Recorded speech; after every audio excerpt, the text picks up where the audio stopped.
من عادت کردم قصه هر اتفاق بعد رو یه دفعه بخورم، نه تموم عمر. یه دفعه جیبتو میزنن. قصه بخور، حقته. اما فرداش لباس نو میبینی دلت میخواد داشته باشی، دست میکنی تو جیبت میبینی پول نداری. قصه میخوری که چرا پول نداری اون لباس نو رو بخری. این زیادیه. رفیقت میبینی دست میکنه تو جیبش یه چنگه پول در میاره. قصه میخوری که چرا تو جیب تو پول نیست که دست میکنه تو جیب تو در بیاری. اینم زیادیه. اگه دائم فکر و ذکرت این باشه که چرا پول ندارم و پولمو زدن و قصه اینو بخوری، اینم زیادیه.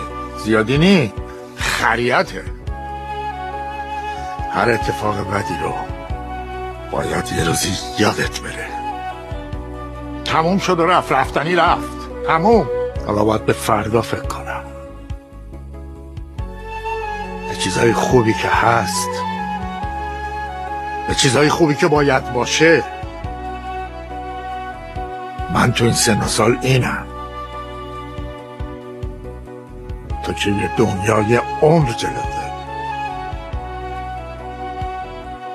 پس غمبرک نساز.